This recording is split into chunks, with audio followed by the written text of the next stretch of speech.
राधे आप सभी का स्वागत है सपना शर्मा के चैनल पर। आज है शरद पूर्णिमा। शरद पूर्णिमा का व्रत 6 तारीख दिन सोमवार और अक्टूबर महीना 6 तारीख को ही व्रत किया जाएगा शरद पूर्णिमा का। कुछ लोग 7 तारीख का भी बोल रहे हैं, लेकिन 6 तारीख का ही शुभ दिन है और ये व्रत 6 तारीख को ही किया जाएगा। और मैंने बनाया है सत्यनारायण भगवान का प्रसाद। शरद पूर्णिमा पर सत्यनारायण की कथा की जाती है, उन्हीं का व्रत होता है। और इसमें मैंने पंचामृत बनाया है, दही, दूध, शहद, तुलसी माँ के पत्ते और गंगा जल। यहाँ पर मैंने पंजीरी बनाई है। ड्राई फ्रूट्स डाल सकते हो या सिंपल आटे की बना सकते हो, आटा और मीठा। और कोई फल ले लो, मेरे पास ये फल था तो मैंने ये रख लिया। और अब हम जो चरणामृत में बनाया है हम उसमें शालिग्राम रख देंगे, जो कि और भी हमारा प्रसाद शक्तिशाली व पवित्र और भी बढ़िया हो जाएगा। इससे हमें बहुत शक्ति, विद्या का ज्ञान सब कुछ मिलेगा इस प्रसाद को खाने से। तो सत्यनारायण की व्रत कथा स्टार्ट करते हैं।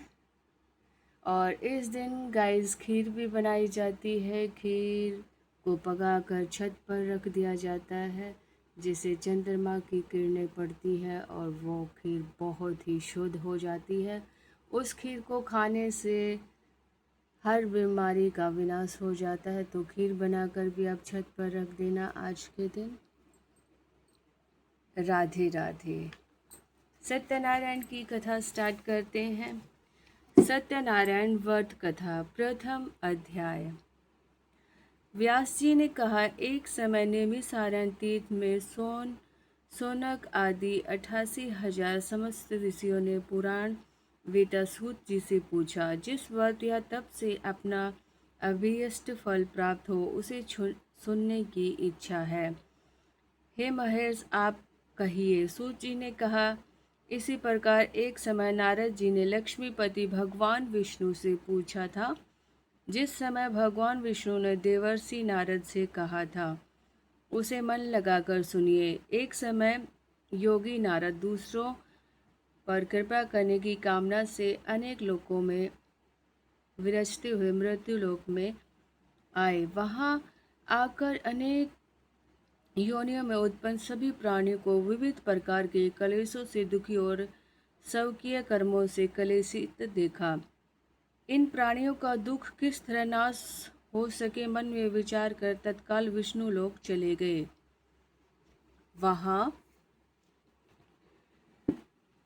वहाँ श्वेत वर्ण, चतुर्भुज, शंख चक्र, गधा पहने तथा वरमाला से अलकृत देवाधिदेव भगवान विष्णु को देखकर स्तुति के लिए उद्धत हुए। नारद जी ने कहा, वाणी और वर्ण से अगोच रूप अमित शक्ति वाले, मध्य तथा अंत रहित, रजोगुणी से रहित, गुणों को उत्पन्न करने वाले, अखिल सृष्टि के आधिभूत तथा भक्तों का दुख विनाश करने वाले आपको नमस्कार।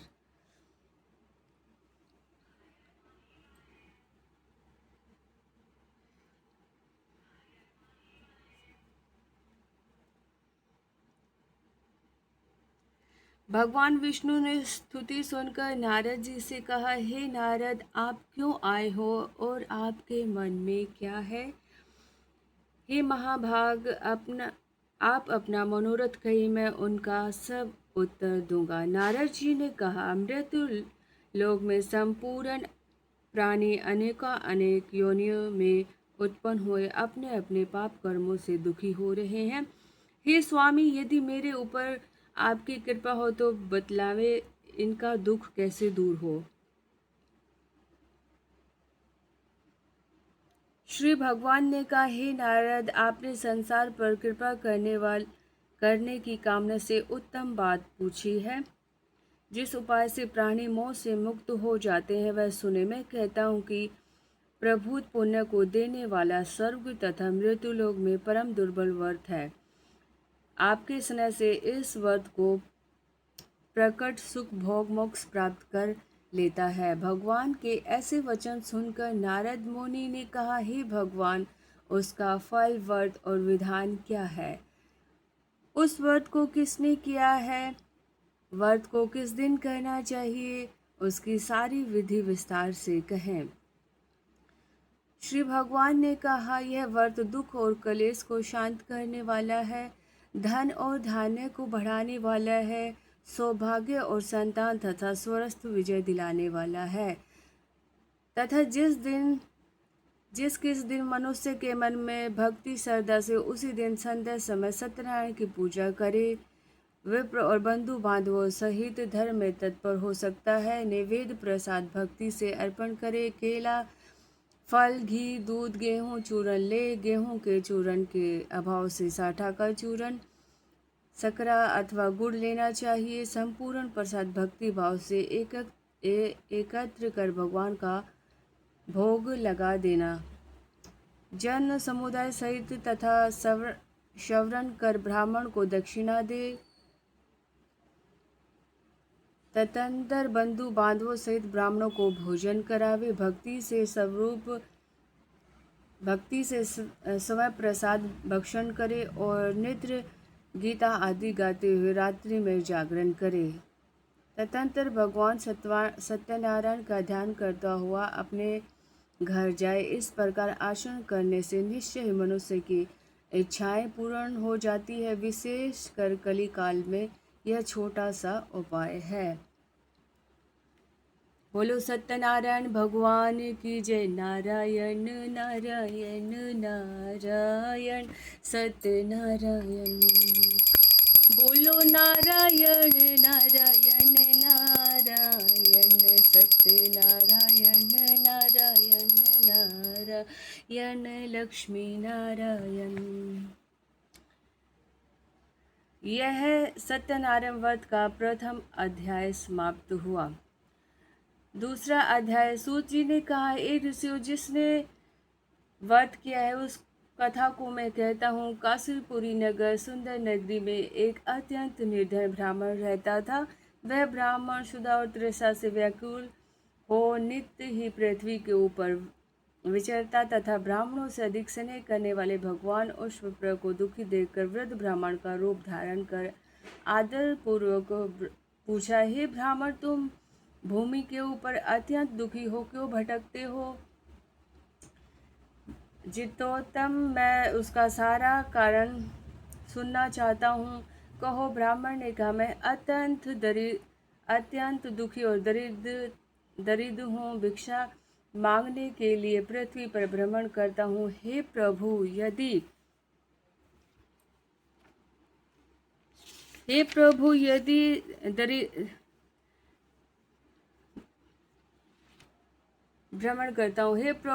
मेरी दरिद्रता दूर करने का उपाय आप जानते हो तो कृपया बतलाएं। वृद्ध ब्राह्मण ने कहा, सत्यनारायण विष्णु मनोरथ सिद्ध करने वाले हैं। हे विप्र, उन्हीं का पूजन करे, जिसके करने से मात्र से मनुष्य समस्त दुखों से मुक्त हो जाते हैं। विधि पूर्वक व्रत को बतलाकर वृद्ध विप्रूपधारी सत्यनारायण भगवान वही अंतर्ध्यान हो गए। वृद्ध ब्राह्मण ने जिस व्रत को कहा उस व्रत को मैं अवश्य करूँगा। ये सोचते हुए रात्रि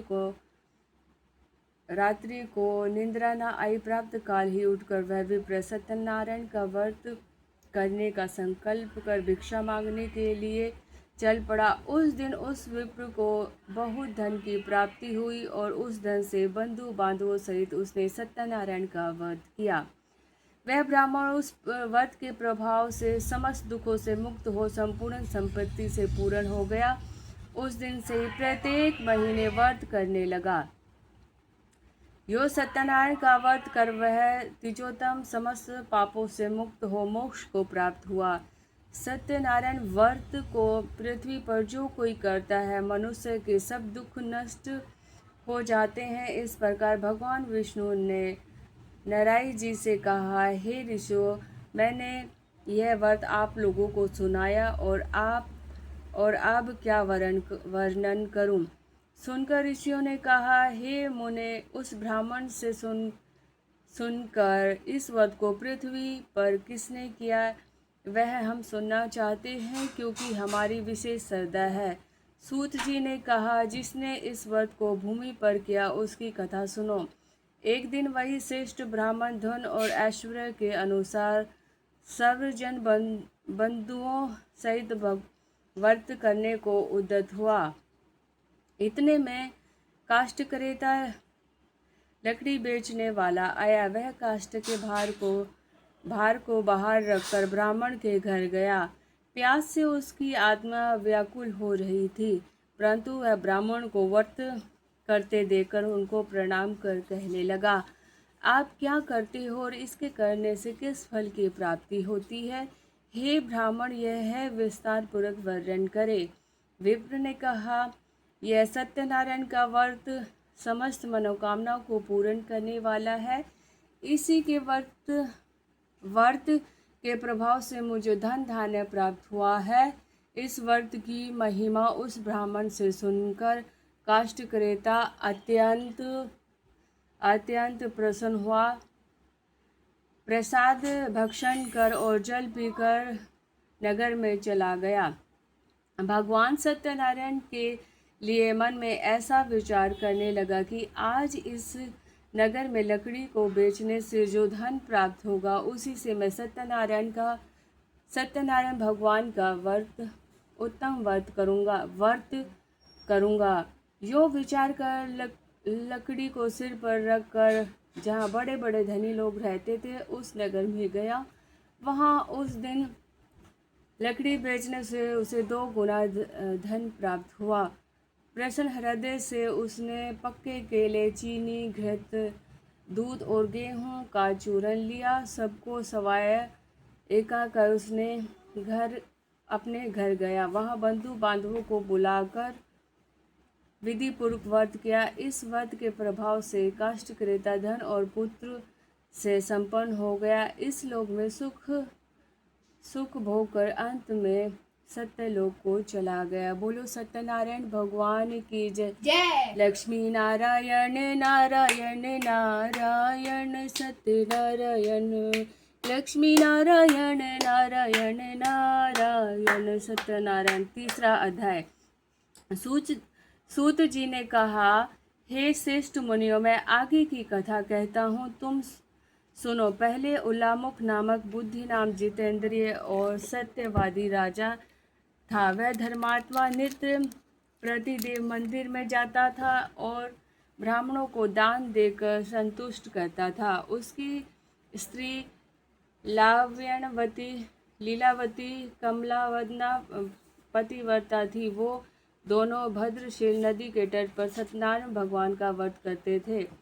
इतने में ही वहाँ एक साधु नामक वैश्व आया। वैश्व व्यापार के लिए बहुत प्रकार से धनों से भरी नाव को उस नदी के किनारे पर ठहरा कर राजा के पास गया। वहाँ वैश्व ने राजा को व्रत करते देख नम्रता से पूछा। वैश्व ने कहा, हे राजन, आप मन से अधिक भक्ति युक्त हो, क्या करते हो यह आप सब मुझसे भी कहें, क्योंकि मेरी सुनने की इच्छा। राजा ने कहा, हे साधो, मैं अतुलित तेजस्वी भगवान विष्णु का कुटुंबियों में सहित पुत्र आदि की कामना से पूजन तथा व्रत करता हूँ। राजा के वचन सुनकर वैश्व ने सम्मानपूर्वक कहा, हे राजन, इस व्रत का समस्त विधान मुझसे भी कहे, मैं भी आपके अनुसार व्रत करूँगा। मुझे भी कोई संतान नहीं है।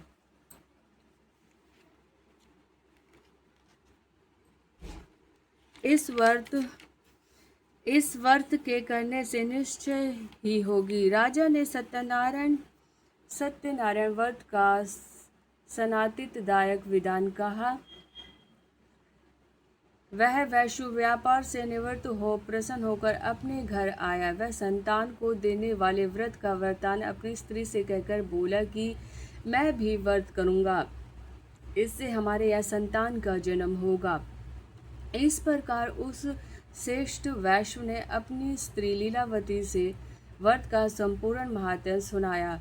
एक दिन उसकी पतिव्रता स्त्री लीलावती पति सहित चित्त में आनंदित होकर सांसारिक धर्म में तत्पर हुए और सत्यनारायण की कृपा से गर्भवती हो गई। 10वें महीने में उसने एक रतन रूपी श्रेष्ठ कन्या को जन्म दिया।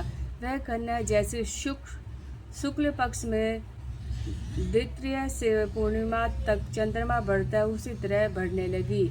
अतः उस कन्या का नाम कलावती रखा गया। तदंतर लीलावती ने अपने स्वामी से मधुर वचन में कहा, हे स्वामी, आपने जिस व्रत का संकल्प किया था उसे पूरा करो।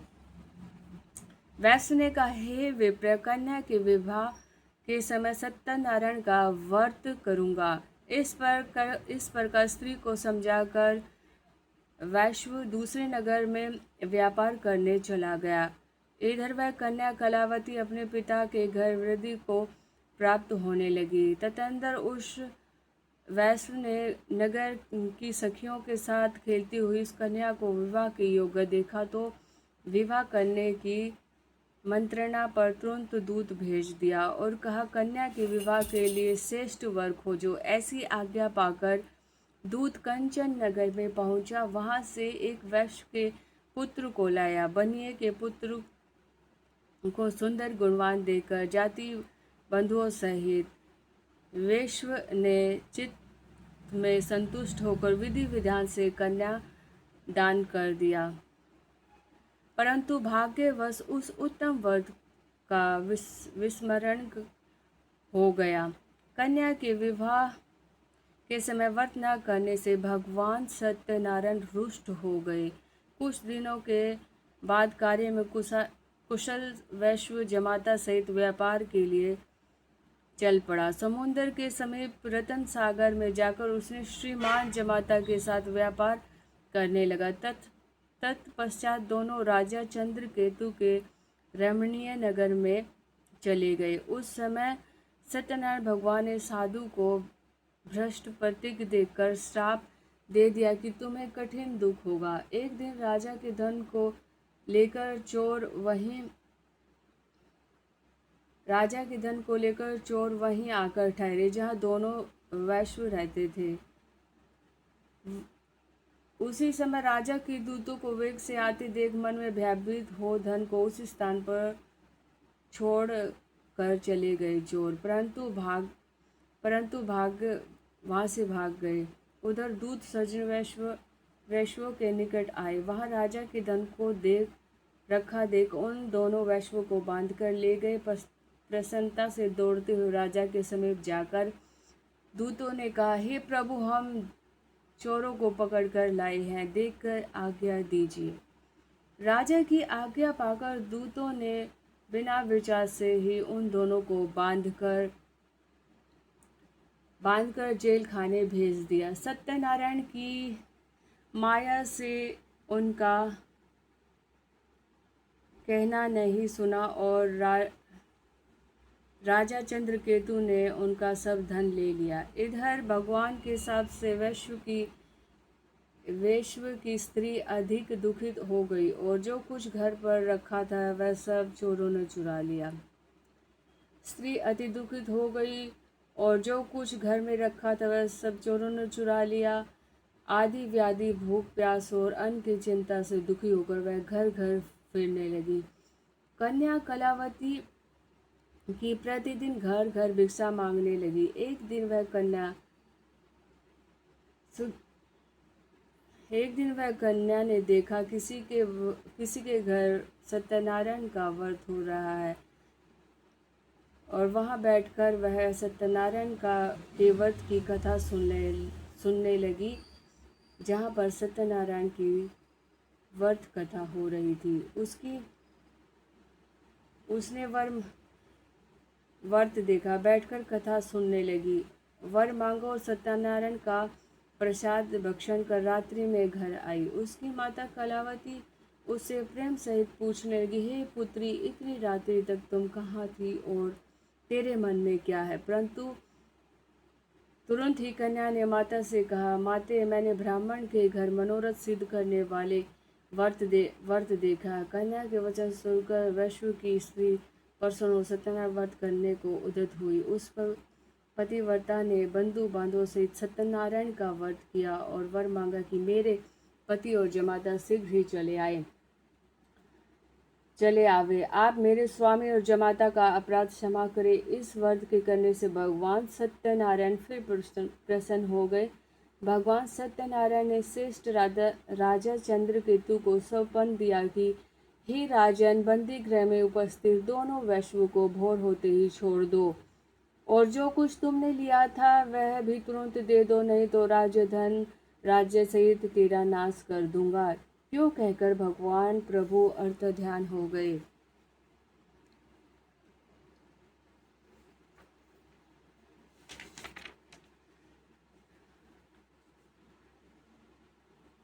तदंतर प्राप्त काल होते ही राजा ने सर्वजनों सहित सभा के मध्य में लोगों से अपना रात वाला स्वप्न कहा और आज्ञा दी कि बंधन में पड़े दोनों महाजन वैश्वों को छोड़ दो।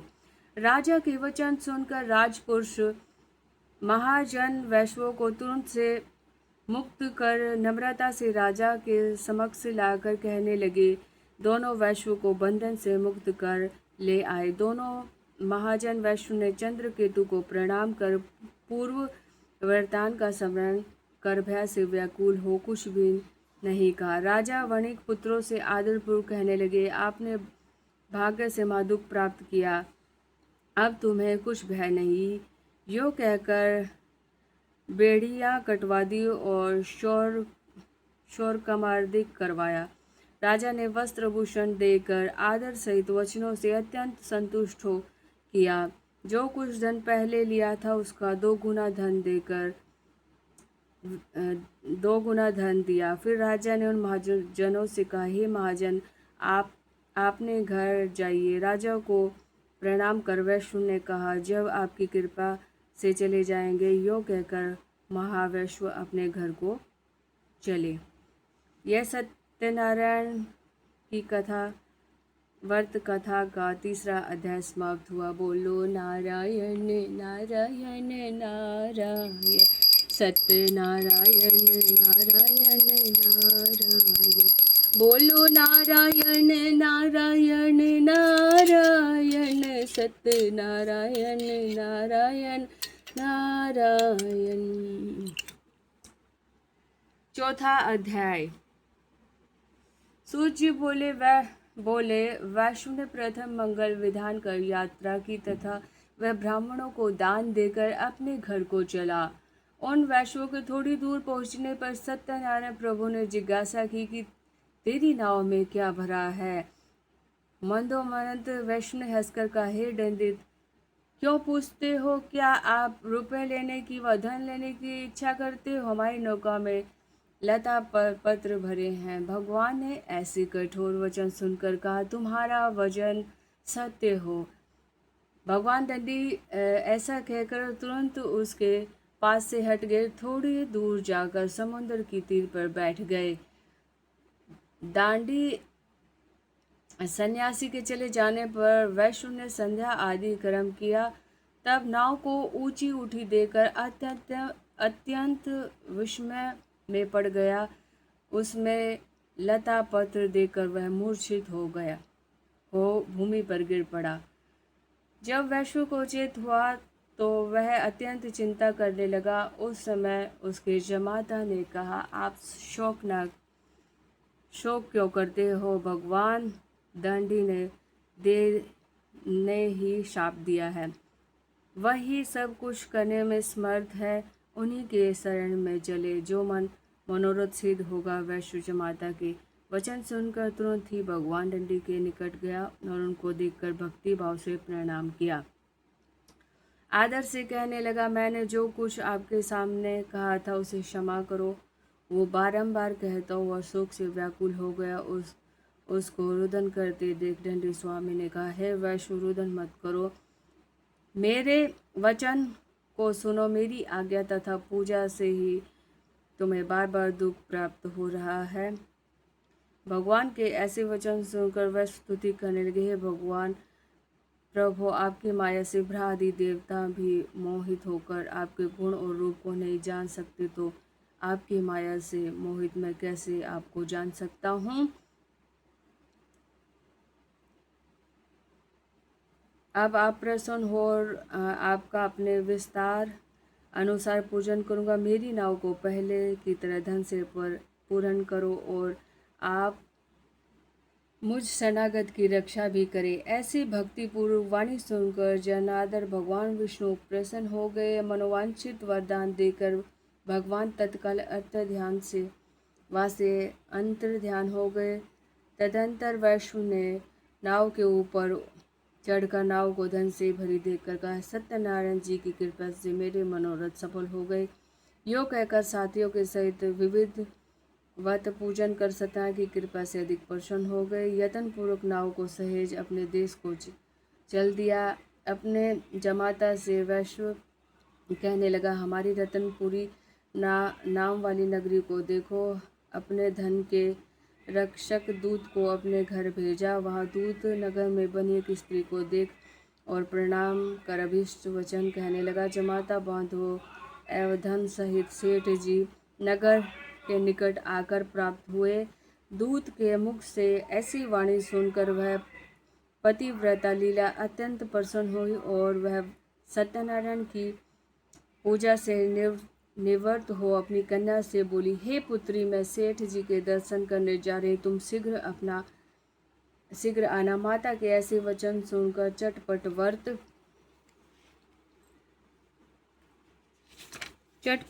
व्रत समाप्त कर त्याग कर वह भी पति के दर्शन प्रसाद को त्याग कर वह भी पति के दर्शन को चली। इसी से सत्यनारायण भगवान रुष्ट हो गए। पति युक्त नाव को धन सहित जल में डुबो दिया। कलावती कन्या तट पर अपने पति को न देखकर मां शोक से रुदन करती हुई भूमि पर गिर पड़ी। अलक्षित हुई नाव और महादुखी कन्या को देखकर वैश्य के अत्यंत भयभीत होकर कहने लगे, यह क्या आश्चर्य हुआ। सब अल्लाह की जना करने लगे। तदंतर लीलावती कन्या को देखकर दुखी होकर व्याकुल हो दुख से रुदन करने लगी। फिर पति से कहा, अभी नौका सहित अलक्षित कैसे हो गई, मैं नहीं जानती। कौन से देव के प्रकोप से नाव डूब गई। सत्यनारायण के महात्म को जानने की शक्ति किसमें है, यो कहकर सर्वजनों सहित अति विलाप करने लगी। लीलावती कन्या को गोद में उठाकर रोने लगी और कलावती कन्या स्वामी के नष्ट होने पर अत्यंत दुखी हो अपने पति को खड़ाऊ से सती करने के लिए मन में निश्चय किया। कन्या के ऐसे चरित्र को देखकर धर्मवेता वैश्व अपनी स्त्री सहित अत्यंत शोक में संतान और चिंता करने लगा। या वो नाव को सत्यनारायण ने हर लिया या मैं ही सत्यनारायण को महामाया से मोहित हो रहा हूँ और मैं धन और वैभव के अनुसार सत्यनारायण की पूजा करूँगा। उसने यह मनोरथ सबको बुलाकर सुनाया। बारंबार पृथ्वी दंडवत के समान गिरकर भगवान विष्णु को प्रणाम किया। जो दीन जनों के पालन करने वाले सत्यनारायण भगवान प्रसन्न हो गए। भक्तों के पालन करने वाले भगवान ने साधु की आकाशवाणी द्वारा कहा, तेरी कन्या प्रसाद का परित्याग करके अपने पति को देखने चली आई। इसी कारण इस कन्या का पति अलक्षित हो गया। यदि यह जाकर प्रसाद का भक्षण करे फिर आए तो वैश्व तेरी कन्या का पति मिल जाएगा। कन्या ने आकाशमंडल में ऐसे वचन सुन तुरंत घर जाकर प्रसाद का भक्षण कर फिर लौटी तो उसने अपने पति को देखा। कलावती ने पिता से कहा, हे पिता, आप घर चले, विलम्ब क्यों करते हैं। कन्या के ऐसे वचन सुनकर सेठ जी विधि पुरुष सत्यनारायण का पूजन कर बंधु गणों सहित अपने निवास स्थान को गए। वणिक पुत्र संतुष्ट हो पूर्णवासी और संक्रांति को सदैव सत्यनारायण का पूजन करने लगे। श्री सत्यनारायण की कृपा से इस लोक में सुख भोग कर अंत में वैकुंठ को चला गया। बोलो सत्यनारायण भगवान की जय। नारायण नारायण नारायण, सत्यनारायण नारायण नारायण। सत्यनारायण नारायण। 5वां अध्याय। सूत जी बोले, हे मुनि श्रेष्ठ, इसके अनंतर और विवरण करता हूँ, तुम सुनो। प्रजा का पालन शोषण करने में निरंतर एक तुंगध्वज नाम का राजा था। उसने भी सत्यनारायण के प्रसाद का त्याग कर दुख पाया था। एक समय वह वन में गया और बहुत प्रकार के पशुओं को मारकर बरगद के नीचे बैठकर देखा कि भक्ति भाव से संतुष्ट भरपूर बांधवों सहित ग्वाले सत्यनारायण का पूजन करें। उसी समय राजा ने अहंकार से पूजन देखकर भी समीप नहीं गया, प्रणाम भी ना किया। सब लोग सत्यनारायण के प्रसाद को राजा के निकट रखकर इच्छानुसार प्रसाद भक्षण करने लगे, परंतु राजा ने प्रसाद का परित्याग कर अपने घर को चला गया। उसके 100 पुत्र तथा जो धन धान्य सब नष्ट हो गए। राजा ने अपने मन में विचार किया कि सत्यदेव ने ही धन और मेरे पुत्रों को नष्ट किया, यह ठीक निश्चय है, तो अब वहीं चलना चाहिए। सत्यनारायण का पूजन हो रहा था। मन में ऐसा निश्चय कर राजा ग्वालों के समीप गया। वहाँ भक्ति और श्रद्धा से ग्वालों के साथ उस राजा ने विधिपूर्वक सत्यनारायण भगवान का पूजन किया।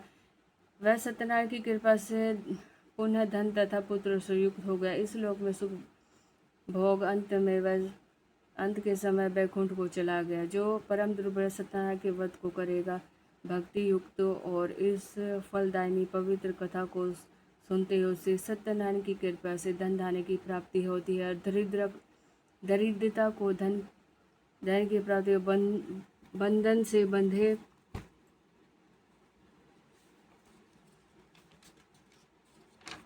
प्राणी बंधन से विमुक्त हो जाते, भयभीत पुरुष भय से छूट जाते, इसमें संदेह नहीं।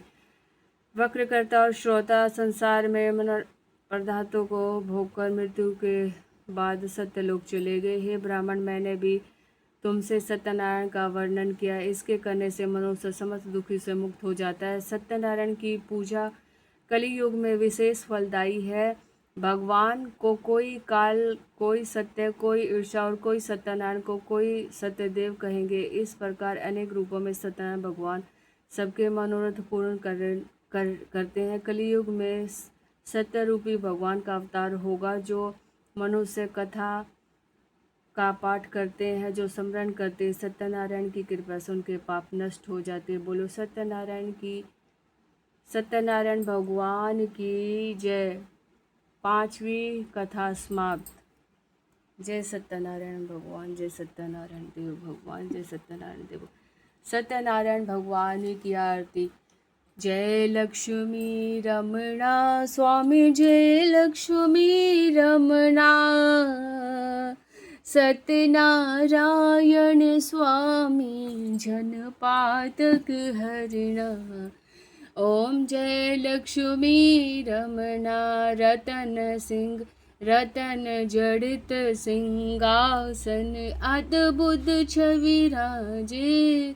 नारद का रतन रंतन, घंटा ध्वनि बाजे। ओम जय लक्ष्मी रमणा।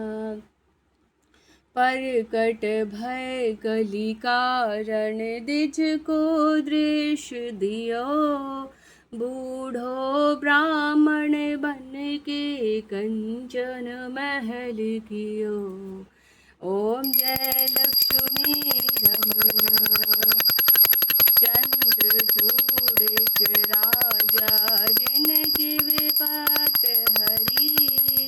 वैश्व मनोरथ पायो, सरदा तज दीन। 100 फल भोग्य प्रभु जी, फिर सतुति कीनी। ओम जय लक्ष्मी रमणा। भाव भक्ति के कारण, छिन छिन रूप धरो। शरदा धारण कीनो, तिनके काज सरो। ओम जय लक्ष्मी रमण। ग्वाल बाल संग राजा, वन में भक्ति करी। मन वांछित फल पावत, दीन दयाल हरि। ओम जय लक्ष्मी रमणा। चढ़त प्रसाद सवायो कदली फल मेवा धूप दीप तुलसी से राजी सतदेवा। ओम जय लक्ष्मी रमणा श्री सत्यनारायण जी की आरती। जो कोई जन गावे कहत शिवानंद स्वामी कहत हरि हर स्वामी मनवांछित फल पावे। ओम जय लक्ष्मी रमणा। बोलो सत्यनारायण देव भगवान की जय। इस कथा को सुनिए, इस व्रत को कीजिए और आपके सब मनोरथ पूर्ण हो जाएंगे। मैं भगवान विष्णु से प्रार्थना करती हूँ कि आपको हमेशा खुश रखे और आप तरक्की करें और इस कहानी को आप जरूर सुने। राधे राधे। जय सत्यनारायण भगवान की जय।